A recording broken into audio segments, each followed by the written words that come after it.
सावधूतं परिजनतं कृष्ण चैतन्य देवं श्री राधा कृष्ण पदां सहगणमाललिता श्री विशाखान्वितां नमो विष्णुपदाय कृष्णपृष्ठाय भूतले श्रीमते भक्तिवेदान्त स्वामी नमस्ते सारस्वती देवी गौरवाणी प्रचारिणे निर्विशेष शून्यवादी पाश्चात्य देशतमे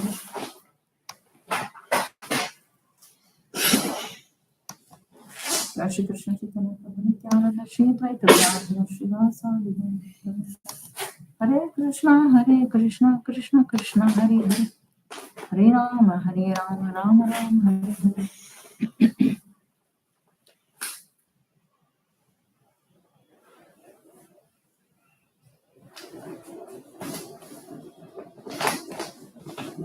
ಓಕೆ ಈಗ ಅಧ್ಯಾಯ 4 221ನೇ ಶ್ಲೋಕ.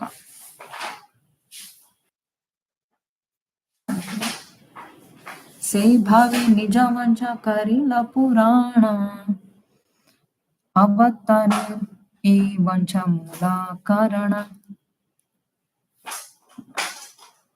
ಓದ್ತೀರಾ ವಸಂತ ಮಾತಾಜಿ? ಅನುವಾದ.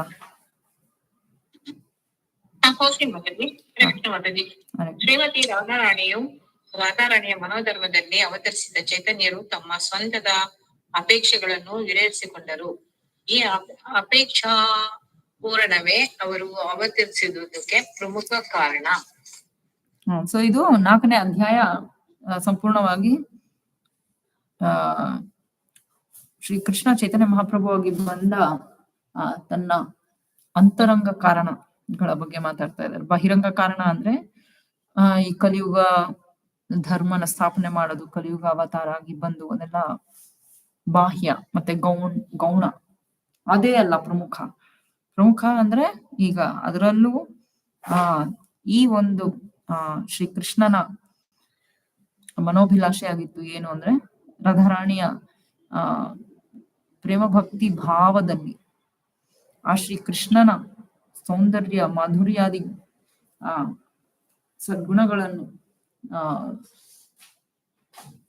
ಏನ್ ಹೇಳ್ತಾರೆ ಅದನ್ನ ಆಸ್ವಾದನೆ ಮಾಡೋದು. ಸೊ ಆ ಪ್ರೇಮ ಭಕ್ತಿಯನ್ನು ಆಸ್ವಾದನೆ ಮಾಡೋದು. ಸೊ ಇದೆಲ್ಲ ಆ ಶ್ರೀಕೃಷ್ಣ ತಾನು ತನ್ನ ಭಕ್ತನಾಗಿ ಬಂದರೇನೆ ಅದು ಸಾಧ್ಯವಾಗಿತ್ತು. ಅದರಲ್ಲೂ ತನ್ನ ಸರ್ವೋತ್ಕೃಷ್ಟ ಭಕ್ತ ಅಂದ್ರೆ ಭಕ್ತಳಂದ್ರೆ ಶ್ರೀಮತಿ ರಾಧಾರಾಣಿ ಅವಳ ಭಾವದಲ್ಲಿ ಬಂದರೇನೆ ಇದೆಲ್ಲ ಸಾಧ್ಯ ಆಗುವುದು.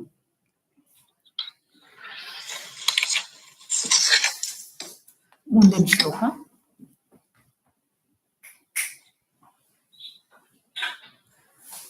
122. ಶ್ರೀಕೃಷ್ಣ ಚೈತನ್ಯ ಗೋಸಾಯಿ ವ್ರಜೇಂದ್ರ ಕುಮಾರ ರಸಮಯ ಮೂರ್ತಿ ಕೃಷ್ಣ ಸಾಕ್ಷಾತ್ ಶೃಂಗಾರ. ಭಗವಾನ್ ಶ್ರೀಕೃಷ್ಣ ಚೈತನ್ಯರು ಕೃಷ್ಣನೇ, ವಜೇಂದ್ರ ಕುಮಾರ ಹೌದು. ಅವರು ರಸಗಳ ಕೋಶ, ವಿಲಾಸಮಯ ಪ್ರೇಮದ ಸಾಕಾರ ಮೂರ್ತಿ. ಹರೇ ಕೃಷ್ಣ ಮಾತಾಜಿ. ಹರೇ ಕೃಷ್ಣ. ಸೊ ಶ್ರೀಕೃಷ್ಣ ಚೈತನ್ಯರು ಶ್ರೀಕೃಷ್ಣನೇ. ಅದರಲ್ಲೂ ಯಾವ ಕೃಷ್ಣ? ದ್ವಾರಕಾ ಕೃಷ್ಣನ, ಮಥುರಾದಲ್ಲಿರೋ ಕೃಷ್ಣನ ಅಥವಾ ವೃಂದಾವನ ಕೃಷ್ಣನ? ಸೊ ಅದನ್ನು ಕೂಡ ಅವರು ಸ್ಪೆಸಿಫೈ ಮಾಡ್ತಾ ಇದ್ದಾರೆ.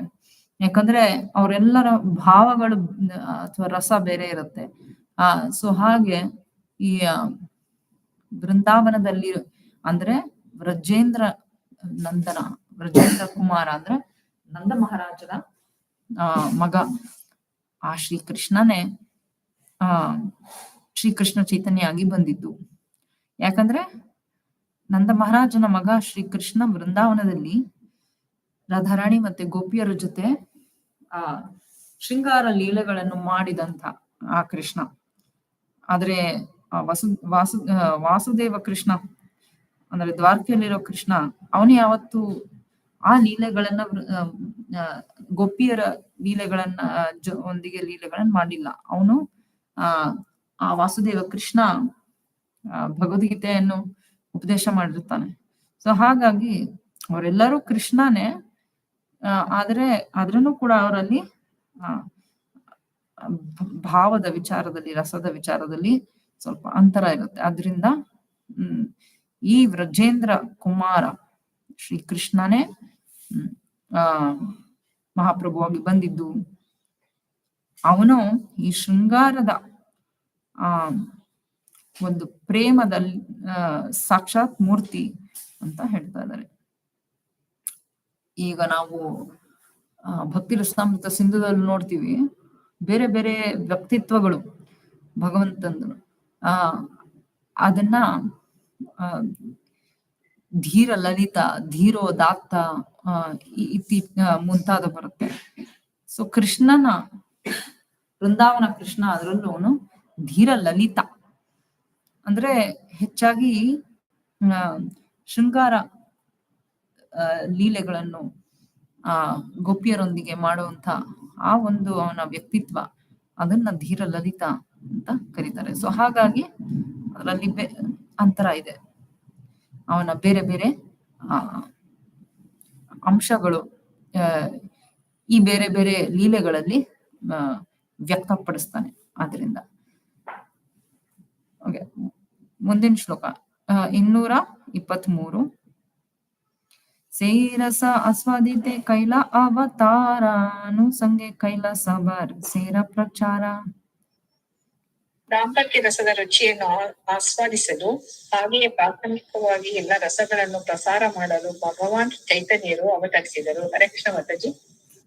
ಸೊ ಈ ಶ್ರೀ ಚೈತನ್ಯ ಮಹಾಪ್ರಭುವಿನ ಅವತಾರದ ಪ್ರಮುಖ ಉದ್ದೇಶ ಈ ಶೃಂಗಾರ ರಸ ಇದನ್ನು ತಾನು ಆಸ್ವಾದನೆ ಮಾಡಿ ಮತ್ತೆ ಅದರ ಬಗ್ಗೆ ಪ್ರಚಾರ ಮಾಡೋದು. ಅದನ್ನು ಮಾಡ್ತಾ ಬೇರೆ ರಸಗಳ ಭಕ್ತಿ ರಸದ ಮಹಿಮೆಯನ್ನು ಕೂಡ ಪ್ರಚಾರ ಮಾಡಿದ್ದು. ಭಕ್ತಿ ರಸ ಏನಂತ ಇಲ್ಲ ಅಂದ್ರೆ ನಮ್ಗೆಲ್ಲರಿಗೂ ಹೇಗೆ ಗೊತ್ತಾಗ್ತಿತ್ತು? ಈ ಇಡೀ ಪ್ರಪಂಚಕ್ಕೆ ಗೊತ್ತಾಗ್ತಾನೆ ಇರ್ಲಿಲ್ಲ. ಹಿಂದೆ ಬಂದಿರೋ ಆಚಾರ್ಯರು ಯಾರು ವೈಷ್ಣವ ಸಿದ್ಧಾಂತ ಮಾಡಿ ಮತ್ತೆ ಭಕ್ತಿಯ ಮಹಿಮೆಯನ್ನು ಪ್ರಚಾರ ಏನೋ ಮಾಡಿದ್ರು. ಆದ್ರೆ ಅದರಲ್ಲೂ ಈ ಭಕ್ತಿ ರಸದ ತತ್ವವನ್ನು ಈ ವೃಂದಾವನದವರು ವ್ರಜ ಭಕ್ತಿಯ ತತ್ವವನ್ನು ಯಾರು ತೋರ್ಸ್ಕೊಟ್ಟಿರ್ಲಿಲ್ಲ, ಅದ್ರ ಬಗ್ಗೆ ಮಾತಾಡಿರ್ಲಿಲ್ಲ. ಅದು ಅತಿ ಗುಹ್ಯತಮವಾದ ವಿಚಾರವಾದ್ದರಿಂದ ಮತ್ತೆ ಅದನ್ನ ಸ್ವಯಂ ಶ್ರೀಕೃಷ್ಣನೇ ತನ್ನ ಒಂದು ಆಚಾರದ ತನ್ನ ಒಂದು ಉದಾಹರಣೆಯ ಮೂಲಕ ಈ ಇಡೀ ಪ್ರಪಂಚಕ್ಕೆ ತಿಳಿಯುವ ಹಾಗೆ ಮಾಡದ ಶ್ರೀ ಚೈತನ್ಯರ ಅವತಾರದಲ್ಲಿ. ಮುಂದಿನ ಶ್ಲೋಕ 224.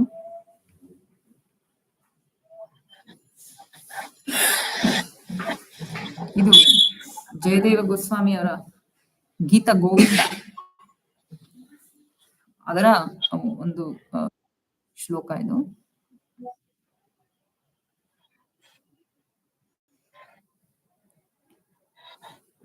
ವಿಶ್ವೇಶಾಮನುರಂಜನೇನ ಜನಯನ್ನಾನಂದಮಿಂದೀವರ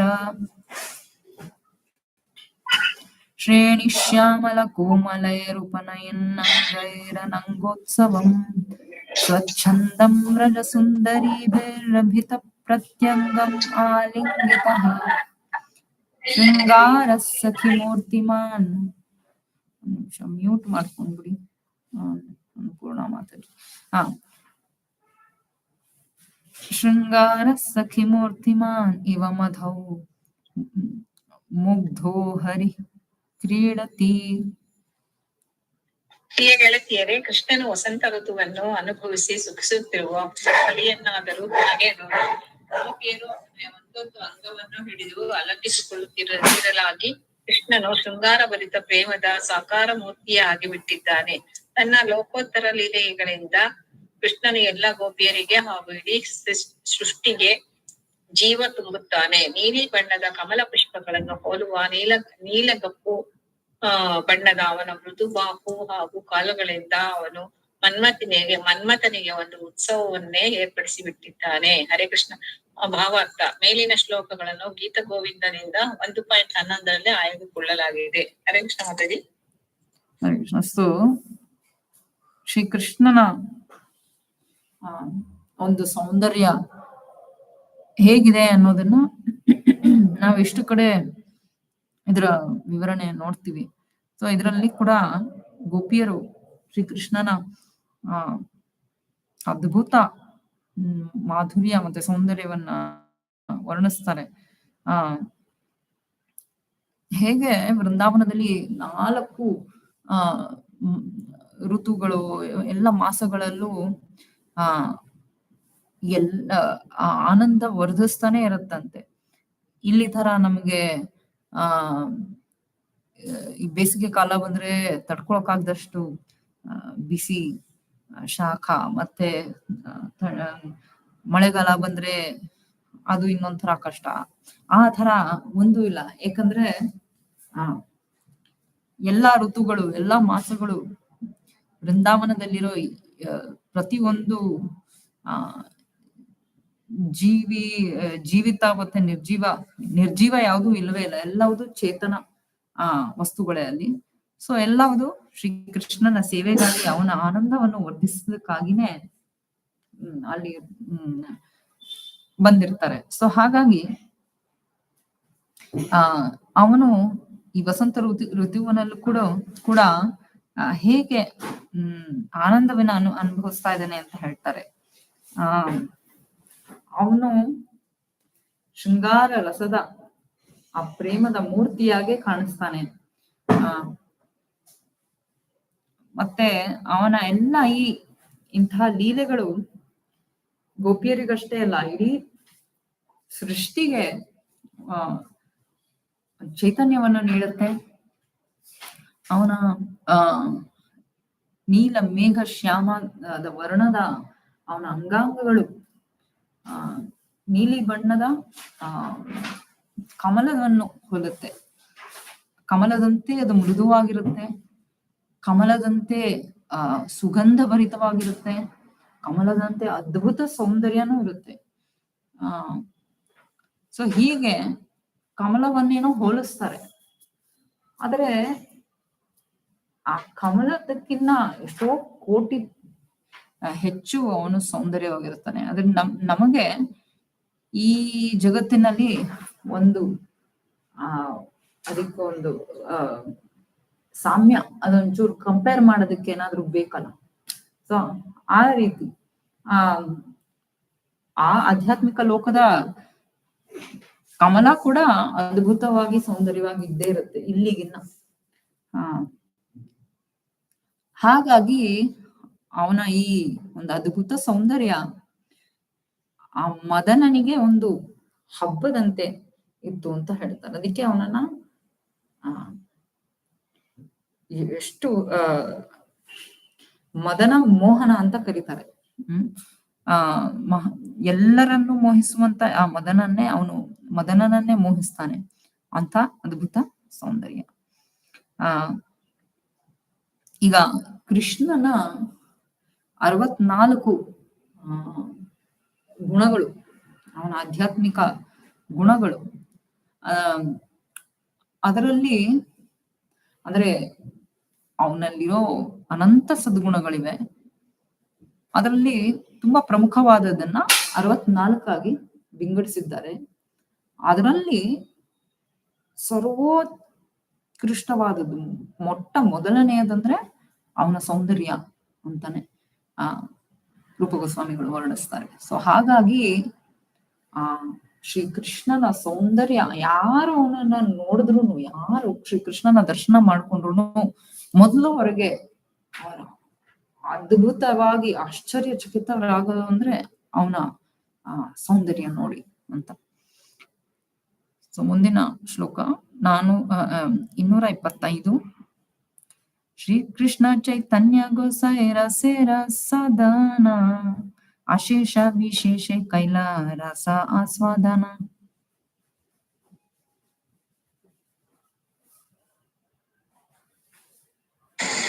ಮಾತಾಜಿ. ಓದಿ. ಭಗವಾನ್ ಶ್ರೀ ಕೃಷ್ಣ ಚೈತನ್ಯರು ರಸದ ಧಾಮ ರಸದ ವಸವಿಯನ್ನು ಸ್ವಯಂ ಚೈತನ್ಯರೇ ಲೆಕ್ಕಕ್ಕೆ ಸಿಗದಷ್ಟು ಬಗೆಯಲ್ಲಿ ಆಸ್ವಾದಿಸಿದರು. ಹರೇ ಕೃಷ್ಣ ಮಾತಾಜಿ. ಸೊ ಈ ಶ್ರೀ ಕೃಷ್ಣ ಚೈತನ್ಯ ಅಥವಾ ಕೃಷ್ಣ ಇಬ್ರು ಒಂದೇ ವ್ಯಕ್ತಿತ್ವ. ಸೊ ಶ್ರೀ ಕೃಷ್ಣ ಚೈತನ್ಯ ಎಲ್ಲ ರಸಗಳಿಗೆ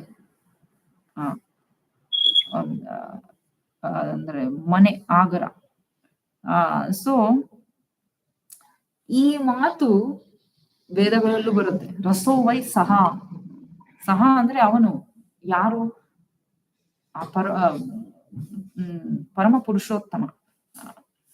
ಅವನು ರಸನೇ ಹೌದು. ಅಂದ್ರೆ ಎಲ್ಲ ರಸಗಳ ಅವನು ಒಂದು ಮೂಲಭೂತ ಆದಿ. ಅವನಲ್ಲಿರೋ ಅವನ ಇಡೀ ಸ್ವರೂಪನೇ ರಸದಿಂದ ಮಾಡಲ್ಪಟ್ಟಿದೆ ಅಂತ. ಸೊ ಹಾಗೆ ಅವನೇನೋ ರಸದ ಸ್ವರೂಪ. ಆದ್ರಿಂದ ಎಲ್ಲ ಭಕ್ತರು ಅವನಿಗೆ ಭಕ್ತಿ ಸೇವೆ ಮಾಡ್ತಾ ಅವರು ಆ ಭಕ್ತಿ ರಸವನ್ನು ಆಸ್ವಾದನೆ ಮಾಡ್ತಾರೆ. ಆದ್ರೆ ಅವನೇ ಹೇಗೆ ತನ್ನ ಸ್ವರೂಪದ ರಸವನ್ನೇ ತಾನು ಹೇಗೆ ಆಸ್ವಾದನೆ ಮಾಡಬೇಕು ಅಂದ್ರೆ, ಅವನು ತನ್ನ ಭಕ್ತನಾಗಿ ಬಂದು ಆ ಶ್ರೀ ಕೃಷ್ಣ ಚೈತನ್ಯನಾಗಿ ಬಂದು ಆ ರಸವನ್ನು ಆಸ್ವಾದನೆ ಮಾಡಬೇಕು ಅಂತ ರಾಧಾರಾಣಿಯ ಭಕ್ತಿ ಭಾವದಿಂದ ಬಂದು ಅವತರಿಸ್ತಾನೆ.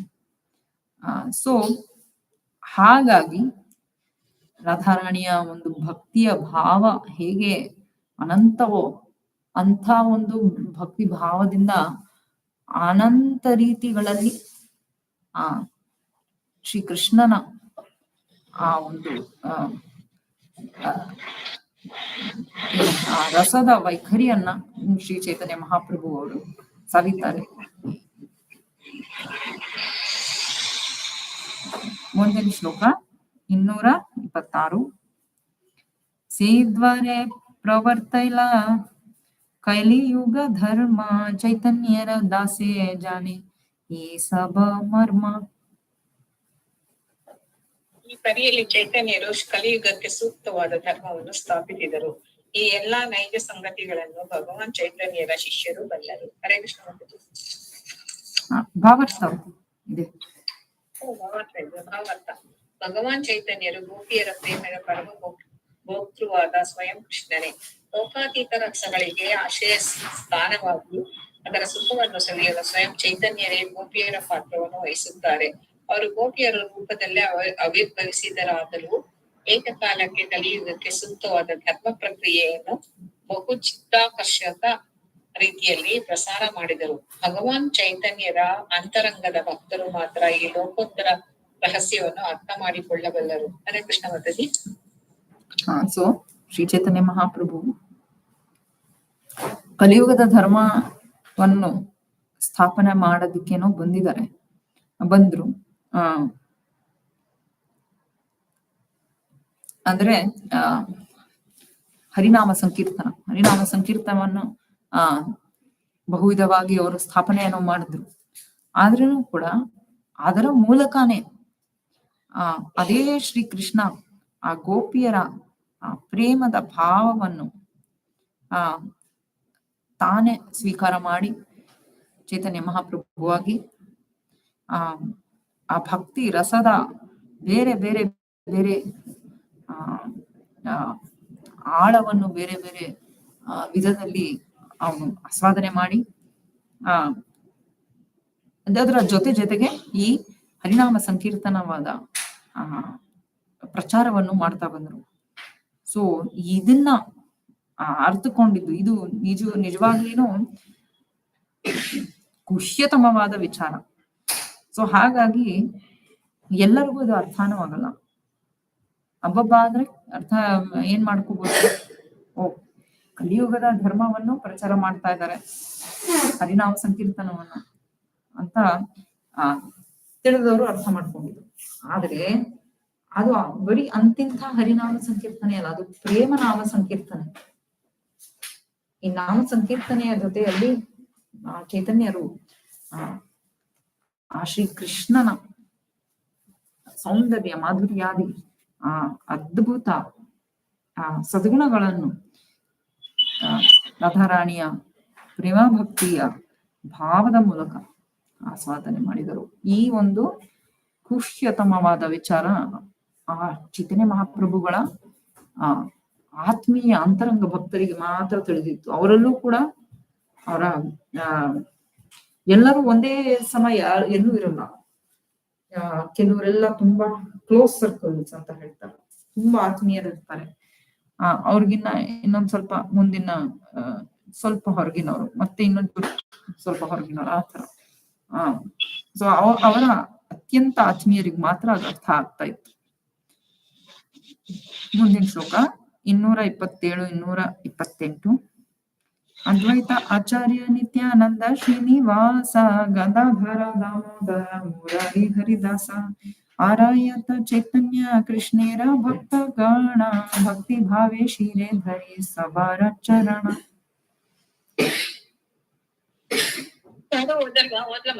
ಹಾ ಓದಿ. ಅದ್ವೈತ ಆಚಾರ್ಯರು, ಪ್ರಭು ನಿತ್ಯಾನಂದರು, ಶ್ರೀನಿವಾಸ ಪಂಡಿತರು, ಗದಾಧರ ಪಂಡಿತರು, ಸ್ವತಂತ್ರ ದಾಮೋದರರು, ಮುರಾರಿ ಗುಪ್ತರು, ಹರಿದಾಸ ಠಾಕೂರರು ಮತ್ತು ಶ್ರೀಕೃಷ್ಣ ಚೈತನ್ಯರ ಇತರ ಎಲ್ಲ ಭಕ್ತರಿಗೆ ಭಕ್ತಿಯಿಂದ ನಮಿಸಿ ಅವರ ಪಾದ ಪದ್ಮಗಳನ್ನು ತನ್ನ ತಲೆಯ ಮೇಲೆ ಇರಿಸಿಕೊಳ್ಳುತ್ತೇನೆ. ಭಾವಾರ್ಥ: ಚೈತನ್ಯರ ಬಗೆಗೆ ಸತ್ಯವನ್ನು ಅರಿಯುವ ಬಯಕೆ ನಮಗಿದ್ದಿದ್ದೇ ಆದಲ್ಲಿ ಮೇಲೆ ಸೂಚಿಸಲಾಗಿರುವಂತಹ ಅವರ ಪರಿಶುದ್ಧ ಅಂತರಂಗದ ಭಕ್ತರಿಗೆ ನಮ್ಮ ಗೌರವಪೂರ್ವಕ ನಮಸ್ಕಾರಗಳನ್ನು ಸಮರ್ಪಿಸಬೇಕು. ಶ್ರೀ ಚೈತನ್ಯ ಚರಿತಾಮೃತದ ಲೇಖಕರು ನಮಗೆ ಹೇಳುವ ಪಾಠ ಇದು. ಹರೇ ಕೃಷ್ಣ ಮಾತಾಜಿ. ಸೊ ಎಲ್ಲ ಶಾಸ್ತ್ರದ ಸಾರ ಅಂದ್ರೆ ನಮಗೆ ವೈಷ್ಣವರ ಒಂದು ಪಾದಧೂಳಿ, ವೈಷ್ಣವರ ಕೃಪಾ ನಮಗೆ ಸಿಗಬೇಕು. ಆವಾಗ ನಮಗೆ ಎಲ್ಲಾ ಸಿದ್ಧಿನೂ ಆಗತ್ತೆ ಅಂತ. ಯಸ್ಯ ಪ್ರಸಾದ ಭಗವತ್ ಪ್ರಸಾದ. ವೈಷ್ಣವರ ಕೃಪೆ ಸಿಕ್ಕಿದ್ರೆ ನಮಗೆ ಭಗವಂತನ ಕೃಪೆ ಸಿಕ್ಕೇ ಅನ್ನೋ ಒಂದು ಮಾತು, ಶಾಸ್ತ್ರದ ಮಾತಿಗೆ ಆಧಾರಿತವಾಗಿ ಈ ಚೈತನ್ಯ ಚರಿತಾಮೃತದ ರಚನೆಕಾರರಾದ ಕೃಷ್ಣದಾಸ್ ಕವಿರಾಜ್ ಗೋಸ್ವಾಮಿ ಕೂಡ ಇವಾಗ ಇಲ್ಲಿ ಹೇಳ್ತಾರೆ. ಅವರು ಪದೇ ಪದೇ ಹೇಳ್ತಾರೆ, ಪ್ರತಿ ಅಧ್ಯಾಯದ ಕೊನೆಯಲ್ಲೂ ಕೂಡ ರೂಪ ರಘುನಾಥ ಪಾದಕ್ಕೆ ನಾನು ವಿನಮ್ರವಾಗಿ ಸೇವೆ ನಾನು ಸಲ್ಲಿಸ್ತೇನೆ ಅಂತ. ಸೊ ಇಲ್ಲಿ ಕೂಡ ಅವ್ರು ಹೇಳ್ತಾ ಇದ್ದಾರೆ, ನಮಗೆ ನಿಜವಾಗ್ಲೂ ಶ್ರೀ ಚೈತನ್ಯ ಮಹಾಪ್ರಭುಗಳನ್ನು ಅವರ ಬಗ್ಗೆ ಆ ಸತ್ಯವನ್ನು ಅರ್ಥ ಮಾಡ್ಕೋಬೇಕು ಅಂದ್ರೆ ಅವರ ಆತ್ಮೀಯ ಭಕ್ತರಾದ ಅದ್ವೈತಾಚಾರ್ಯ, ನಿತ್ಯಾನಂದ ಪ್ರಭು, ಶ್ರೀವಾಸ್ ಪಂಡಿತ, ಗದಾಧರ್ ಪಂಡಿತ, ಸ್ವರೂಪ್ ದಾಮೋದರ, ಮುರಾರಿ ಗುಪ್ತ, ಹರಿದಾಸ್ ಠಾಕೂರ್, ಇವರ ಮೊದಲು ನಮಗೆ ಅನುಗ್ರಹ ಆಗ್ಬೇಕು. ಆದ್ರಿಂದ ಅವರ ಪಾದ ಕಮಲಗಳನ್ನು ನಾನು ನನ್ನ ಶಿರದ ಮೇಲೆ ಧರಿಸ್ತೀನಿ. ಹಾಗಿದ್ರೇನೆ ನಮಗೆ ಶ್ರೀ ಚೈತನ್ಯ ಮಹಾಪ್ರಭುಗಳ ಅನುಗ್ರಹ ಆಗಿ ಅವರ ಒಂದು ಭಕ್ತಿ ಭಾವದ ಸತ್ಯವನ್ನು ನಾವು ಅರ್ಥಕೊಳಕ್ ಸಾಧ್ಯ. ಇಲ್ಲ ಅಂದ್ರೆ ಸಾಧ್ಯನೇ ಇಲ್ಲ. ಯಾಕಂದ್ರೆ ಇದೆಲ್ಲ ತುಂಬಾನೇ ಉನ್ನತ ಮಟ್ಟದ ವಿಚಾರಗಳು. ಎಲ್ಲ ಮುಕ್ತ ಪುರುಷರಿಗೆ ಇದು ಎದುಕದಂತಹ ಮಾತುಗಳು. ಆದ್ರೆ ಗೌಡಿಯ ಪರಂಪರೆಯ ಆಚಾರ್ಯರ ಅನುಗ್ರಹದಿಂದಾಗಿ ನಮ್ಗೆ ಇದೆಲ್ಲ ಕಿಂಚಿತ್ತಾದ್ರೂ ಲಭ್ಯವಾಗ್ತಿದೆ. ಅದನ್ನ ನಾವು ಗ್ರಹಿಸ್ಬೇಕು, ಅರ್ಥ ಮಾಡ್ಕೋಬೇಕಂದ್ರೆ ನಾವು ಈ ಎಲ್ಲ ಮಹಾನ್ ವೈಷ್ಣವರ ಕೃಪೆಯ ಪ್ರಾರ್ಥಿಯಾಗಬೇಕು, ಪ್ರಾರ್ಥನೆ ಮಾಡಬೇಕು. 229ನೇ ಶ್ಲೋಕ, ಮುಂದಿನ ಶ್ಲೋಕ. ಷಷ್ಠ ಶ್ಲೋಕೇರ ಕಹಿಲ ಆಭಾಸ ಮೂಲ ಶ್ಲೋಕೇರ ಅರ್ಥ ಶೂನ ಹರಿಯೇ ಪ್ರಕಾಶ.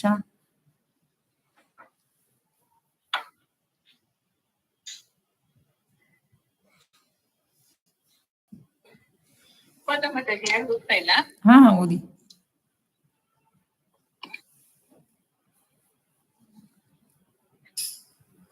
27, 28 ಸ್ವಲ್ಪ 29. 29. 6ನೇ ಶ್ಲೋಕವು ಹೇಳುವುದರ ಸೂಚನೆಯನ್ನು ನಾನು ಕೊಟ್ಟಿರುವೆ. ಆ ಮೂಲ ಶ್ಲೋಕಕ್ಕೆ ವಿವರವಾದ ಅರ್ಥವನ್ನು ಈಗ ಪ್ರಕಟಿಸಿ ಹೇಳುತ್ತೇನೆ. ದಯೆಯಿಟ್ಟು ಆಲಿಸಿ. ಹರೇ ಕೃಷ್ಣ ಮಾತಾಜಿ. ಸೊ ಹೀಗೆ ಅವರು ಈ ಮಂಗಳಾಚರಣದ 14 ಶ್ಲೋಕಗಳನ್ನೇ ಎಷ್ಟು ವಿಸ್ತಾರವಾಗಿ ಅವರು ಅದರ ಬಗ್ಗೆನೆ ವಿಚಾರ ಮಾಡ್ತಾ ಇದ್ದಾರೆ. ಸೊ ಈಗ 6ನೇ ಶ್ಲೋಕದಲ್ಲಿ ಇನ್ನೂ ಹೆಚ್ಚು ಆಳವಾಗಿ ಅದನ್ನ ವಿಶ್ಲೇಷಣೆ ಮಾಡ್ತಾರೆ. ಮುಂದಿನ ಶ್ಲೋಕ 230. ಶ್ರೀರಾಧಾಯಾಃ ಪ್ರಣಯ ಮಹಿಮಾ ಕೀದೃಶೋ ವಾ ನಯೈವ ಸ್ವಾದ್ಯೋ ಯೇನಾದ್ಭುತ ಮಧುರಿಮ ಕೀದೃಶೋ ವಾ ಮದೀಯಃ ಸೌಖ್ಯಂ ಚಾಸ್ಯ ಮದನುಭವತಃ ಕೀದೃಶಂ ವೇತ್ತಿ ಲೋಭಾತ್ ತದ್ಭಾವಾಢ್ಯ ಸಮಜನಿಷ್ಯಚ್ಚಿ ಗರ್ಭ ಸಿಂಧೋ ಹರಿಂದುಃ. ರಾಧಾರಾಣಿಯ ಪ್ರೇಮ ಓದ್ತೀರಾ? ಇಲ್ಲ ಓದಿ, ಯಾರು ಇಲ್ಲ, ನೀವೇ ಓದ್ಬೇಕು. ಹೌದಾ? ರಾಧಾರಾಣಿಯ ಪ್ರೇಮದ ಮಹಿಮೆಯನ್ನು ಅರ್ಥ ಮಾಡಿಕೊಳ್ಳುವ ಅಪೇಕ್ಷೆ ಕೃಷ್ಣನಲ್ಲಿ ಹುಟ್ಟಿತು. ಸ್ವಯಂ ತನ್ನಲ್ಲಿನ ಕೃಷ್ಣನಲ್ಲಿನ ಅದ್ಭುತ ಗುಣಗಳನ್ನು ರಾಧೆಯು ಆಕೆಯ ಪ್ರೇಮದಿಂದ ಆಕೆ ಮಾತ್ರ ಆಸ್ವಾದಿಸುವ ಬಗೆಯನ್ನು ತಿಳಿಯುವ ಆಸೆಯೂ ಮೊಳೆತಿತು. ತಾನು ರಾಧೆಯಲ್ಲಿರಿಸುವ ಪ್ರೇಮದಿಂದ ಆಕೆ ಉಂಟಾಗುವ ಸುಖ ಯಾವ ಬಗೆಯದು ಎಂದು ತಿಳಿದುಕೊಳ್ಳುವ ಬಯಕೆಯೂ ಮೂಡಿತು. ಎಲ್ಲಾ ಅಪೇಕ್ಷೆಗಳನ್ನು ಪೂರೈಸಿಕೊಳ್ಳಲು ಪರಮಪ್ರಭು ಹರಿಯು ರಾಧೆಯ ಭಾವಗಳಿಂದ ಪರಿಪುಷ್ಪನಾಗಿ ಶಕ್ತಿ ದೇವಿಯ ಗರ್ಭದಲ್ಲಿ ಜನ್ಮ ತಾಳಿದನು. ಶರದಿಯಿಂದ ಚಂದ್ರನು ಉದಯಿಸಿದ ಹಾಗೆ. ಹರೇ ಕೃಷ್ಣ ಮಾತಾಜಿ. ಸೊ ಈ ಒಂದು ಶ್ಲೋಕನ ಆಧಾರಿತವಾಗಿ ಇಷ್ಟೊಂದು ಅರ್ಥಗಳನ್ನ, ಇಷ್ಟೊಂದು ಅಂಶಗಳನ್ನ ಅವರು ವಿಶ್ಲೇಷಣೆ ಮಾಡಿದ್ದಾರೆ. ಸೊ ಇದು ತುಂಬಾ ಅದ್ಭುತವಾದ ಶ್ಲೋಕ.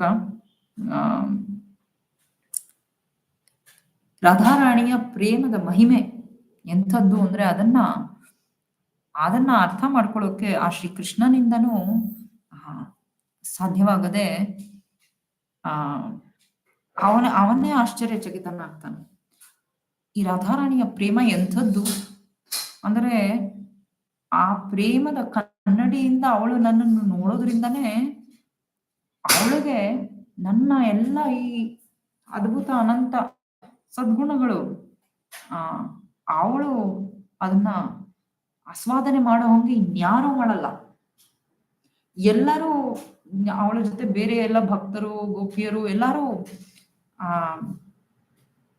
ಆ ಶ್ರೀಕೃಷ್ಣನ ಅನಂತ ಸದ್ಗುಣಗಳನ್ನು ದರ್ಶನ ಮಾಡ್ತಾರೆ. ಆದ್ರೂ ಕೂಡ ಅವಳಷ್ಟು ಮಟ್ಟಿಗೆ ಯಾರು ಅದನ್ನ ಆಸ್ವಾದನೆ ಮಾಡಕ್ ಸಾಧ್ಯ ಇಲ್ಲ. ಅವಳಷ್ಟು ಮಟ್ಟಿಗೆ ಯಾರು ಆನಂದವನ್ನು ಅನುಭವಿಸಲು ಸಾಧ್ಯ ಇಲ್ಲ.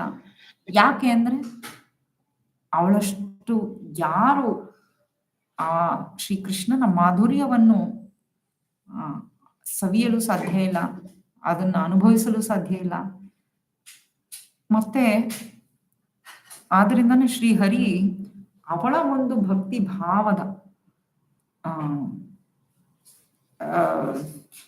ಭಾವವನ್ನು ತಾನು ಸ್ವೀಕರಿಸಿ ಶ್ರೀಮತಿ ಶಚಿದೇವಿಯ ಗರ್ಭದಲ್ಲಿ ಆ ಗರ್ಭದ ಸಾಗರದಿಂದ ಹೇಗೆ ಚಂದ್ರ ಉದಯಿಸ್ತಾನೋ ಅದೇ ರೀತಿ ಅವಳು ಶ್ರೀಕೃಷ್ಣ ಶಚಿದೇವಿಯ ಗರ್ಭದ ಸಾಗರದಿಂದ ಚಂದ್ರನಂತೆ ಉದಯಿಸಿದ. ಆ ಚಂದ್ರನ ಹೆಸರು ಗೌರಚಂದ್ರ. ಸೊ ಹೀಗೆ ಈ ಒಂದು ಶ್ಲೋಕದಲ್ಲೇ ಎಷ್ಟು ಆಳವಾದ ಸಂದೇಶ, ಅರ್ಥ ಎಲ್ಲವೂ ಇದೆ. ಇದನ್ನ ಪದೇ ಪದೇ ನಾವು ಇದರಲ್ಲಿ ನೋಡ್ತಾನೆ ಇರ್ತೀವಿ. ಓಕೆ, ಮುಂದಿನ ಶ್ಲೋಕ 231.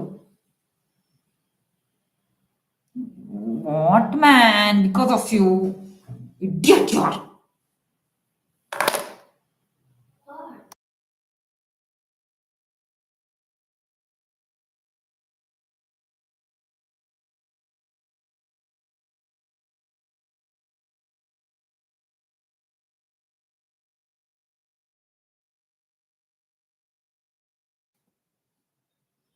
ಹರೇ ಕೃಷ್ಣ, ಕೇಳಿಸ್ತಾ ಇದೆಯಾ? ಕೇಳಿಸ್ತಾ ಇದೆ. ಅಯ್ಯೋ ನನ್ ಮಗಂದು ಏನೋ ಒಂದು ಮಾಡ್ತಾನೆ ಇರ್ತಾನು. ಹಾ ಸರಿ. ಮುಂದಿನ ಶ್ಲೋಕ 231. ನಾಯ್ಸ್. ए सब सिद्धांत गूढ़ा कहिते न यूयाय न कहिले केह इहार ಅಂತ ನಾಹಿ ಪಾಯ. ಈ ಎಲ್ಲಾ ನಿರ್ಣಯಗಳು ಬಹಿರಂಗವಾಗಿ ಹೇಳಲು ಅರ್ಹವಾದವುಗಳಲ್ಲ. ಅವುಗಳನ್ನು ಬಹಿರಂಗಪಡಿಸಲಿಲ್ಲವೋ ಯಾರು ಅವನ್ನು ಅರ್ಥಕೊಳ್ಳುವುದಿಲ್ಲ. ಹರೇ ಕೃಷ್ಣ ಮಾತಾಜಿ. ಹರೇ ಕೃಷ್ಣ. ಸೊ ಇದೆಲ್ಲ ಸಿದ್ಧಾಂತದ ನಿರ್ಣಯಗಳೇನಿದೆ ಅಥವಾ ಈ ಎಲ್ಲ ಸಿದ್ಧಾಂತ ಏನಿದೆ ಇದು ತುಂಬಾನೇ ಕುಹ್ಯತಮವಾದದ್ದು, ಮತ್ತೆ ಇದು ಅರ್ಥ ಮಾಡ್ಕೊಳ್ಳೋಕ್ಕೂ ತುಂಬಾ ಕಷ್ಟವಾದದ್ದು. ಹಾಗಾಗಿ ಬಹಿರಂಗವಾಗಿ ನಾವು ಎಲ್ಲರ ಮುಂದೆನೂ ಹೇಳಬಾರ್ದು. ಯಾಕಂದ್ರೆ ಇದನ್ನ ಅಪಾರ್ಥ ಮಾಡ್ಕೊಳ್ಳೋರೆ ಹೆಚ್ಚು. ಯಾರಿಗೆ ಶ್ರದ್ಧೆ ಇರುತ್ತೋ, ಯಾರಿಗೆ ಅಧಿಕಾರ ಇರುತ್ತೋ ಅವ್ರ ಹತ್ರನೇ ನಾವು ಈ ಒಂದು ಗುಹ್ಯತಮವಾದ ವಿಚಾರಗಳನ್ನು ಹೇಳಬೇಕು, ಎಲ್ಲರ ಮುಂದೆನೂ ಅಲ್ಲ ಅಂತ ಹೇಳ್ತಾರೆ. ಓಕೆ, ಮುಂದಿನ ಶ್ಲೋಕ 232. ಅತ ಇವ ಕಹಿಸಿಚ್ಚು ಕರಿಯನಿ ಭುಜಿಬೆ ರಸಿಕ ಭಕ್ತ ನ ಭುಜಿಬೆ ಮೂಢ. ಆದ್ದರಿಂದ ನಾನು ಅವುಗಳ ಸಾರವನ್ನಷ್ಟೇ ಇಲ್ಲಿ ಪ್ರಸ್ತಾವಿಸುತ್ತೇನೆ. ಇವನ್ನು ದೈವ ಪ್ರೇಮಿ ಭಕ್ತರು ಅರ್ಥ ಮಾಡಿಕೊಳ್ಳಬಲ್ಲರು, ಮೂರ್ಖರು ಅರಿಯಲಾರರು. ಹರೇ ಕೃಷ್ಣ ಮಾತಾಜಿ. ಸೊ ಹಾಗಾಗಿ ಇದೆಲ್ಲ ತುಂಬಾ ಗುಹ್ಯತಮವಾದ ವಿಚಾರಗಳು. ಇದರ ಒಂದು ಸಾರ ಮಾತ್ರ ನಾನು ಹೇಳಬಲ್ಲೆ. ಯಾಕಂದ್ರೆ ಯಾರಿಗ ಅರ್ಹತೆ ಇರುತ್ತೋ ಅವ್ರು ಅರ್ಥ ಮಾಡ್ಕೋತಾರೆ. ಅವ್ರಿಗೆ ಸಂಪೂರ್ಣ ವಿಶ್ಲೇಷಣೆ ಏನ್ ಹೇಳೋದ್ ಬೇಡ. ಯಾರಿಗ ಅರ್ಥ ಆಗಲ್ವೋ ಅವ್ರಿಗೆ ಸಂಪೂರ್ಣ ಹೇಳಿದ್ರು ಅರ್ಥ ಆಗಲ್ಲ. ಹಾಗಾಗಿ ಎಷ್ಟೇ ಇವರು ರಹಸ್ಯಗಳನ್ನು ಬಿಚ್ಚಿಟ್ಟರೂ ಕೂಡ ಎಲ್ಲದಕ್ಕೂ ಒಂದು ಲಿಮಿಟ್ ಇರುತ್ತೆ. ಸೊ ಅದರ ಮೀರಿ ನಾನು ಹೇಳಕ್ ಆಗಲ್ಲ. ಸೊ ನಾನು ಸಾರ ಮಾತ್ರ ನಾನು ಕೊಡ್ತಾ ಇದ್ದೀನಿ ಅಂತ ಹೇಳ್ತಾರೆ. ಎಲ್ಲದನ್ನೂ ವ್ಯಕ್ತ ಮಾಡಿದ್ರೆ ಅದನ್ನ ಅಪಾರ್ಥ ಮಾಡ್ಕೊಳ್ಳುವಂತ ಮೂಢರು ಜಾಸ್ತಿ. ಆದ್ರೆ ಸಾರಗ್ರಾಹಿಗಳಾದ ಶುದ್ಧ ಭಕ್ತರು ಅವರು ಎಲ್ಲದನ್ನು ಅರ್ಥ ಮಾಡ್ಕೊತಾರೆ. ಇದು ಅಂಥವ್ರಿಗೆ ಅಂತ ಅವರು ಹೇಳ್ತಾ ಇದ್ದಾರೆ. ಮುಂದಿನ ಶ್ಲೋಕ 233. ಹೃದಯ ಧರಯೇ ಚೈತನ್ಯ ನಿತ್ಯಾನಂದ ಎ ಸಭ ಸಿದ್ಧಾಂತೆ ಸೇ ಪಾಯಿಬೆ ಆನಂದ. ಭಗವಾನ್ ಚೈತನ್ಯ ಮಹಾಪ್ರಭು ಹಾಗೂ ಭಗವಾನ್ ನಿತ್ಯಾನಂದರಿಗೆ ತನ್ನ ಹೃದಯದಲ್ಲಿ ಸ್ಥಾನ ಕೊಟ್ಟಿರುವ ಯಾವುದೇ ವ್ಯಕ್ತಿಯು ಈ ಲೋಕೋತ್ತರ ಸಿದ್ಧಾಂತಗಳನ್ನು ಕೇಳಿ ಆನಂದ ಪರವಶನಾಗುತ್ತಾನೆ. ಹರೇ ಕೃಷ್ಣ ಮಾತಾಜಿ. ಹರೇ ಕೃಷ್ಣ. ಯಾರು ಚೈತನ್ಯ ಮಹಾಪ್ರಭು ನಿತ್ಯಾನಂದ ಪ್ರಭುಗಳನ್ನು ತಮ್ಮ ಹೃದಯದಲ್ಲಿ ಧರಿಸಿರುತ್ತಾರೋ ಅವರು ನಿಜವಾಗ್ಲೂ ಇದನ್ನೆಲ್ಲ ಕೇಳಿ ಈ ಸಿದ್ಧಾಂತವನ್ನು ಕೇಳಿ ಅವ್ರಿಗೆ ತುಂಬಾ ಸಂತೋಷವಾಗತ್ತೆ, ಆನಂದವಾಗತ್ತೆ. ಯಾರಿಗೆ ಚೈತನ್ಯ ಮಹಾಪ್ರಭು ನಿತ್ಯಾನಂದ ಪ್ರಭುಗಳಲ್ಲಿ ಶ್ರದ್ಧೆ ಇಲ್ವೋ, ಪ್ರೀತಿ ಇಲ್ವೋ, ಅವರು ಹೇಗೆ ಇದನ್ನೆಲ್ಲ ಆಸ್ವಾದನೆ ಮಾಡ್ತಾರೆ, ಅವರು ಇದನ್ನೆಲ್ಲ ಒಪ್ಪಿಕೊಳ್ಳೋದು ಇಲ್ಲ, ಅವ್ರಿಗೆ ಹಿಡಿಸೋದು ಇಲ್ಲ. ಸೊ ಇದೆಲ್ಲ ಅರ್ಥ ಮಾಡ್ಕೋಬೇಕು ಅಂದ್ರೆ ನಮಗೆ ಗೌರನಿತ್ತಾಯರ ಅಪಾರ ಅನುಗ್ರಹ, ಕರುಣೆ ಬೇಕೇ ಬೇಕು. ಆವಾಗ ನಮಗೆ ಅವರ ಅನುಗ್ರಹ ಆಗಿದೆ ಅಂದ್ರೆ ನಮಗೆ ಇದನ್ನ ಕೇಳ್ತಾನೆ ಅಷ್ಟು ಆನಂದ ಆಗತ್ತೆ ಅನ್ನೋ ಒಂದು ಇಲ್ಲಿ ಅವ್ರು ಹೇಳ್ತಾ ಇದ್ದಾರೆ.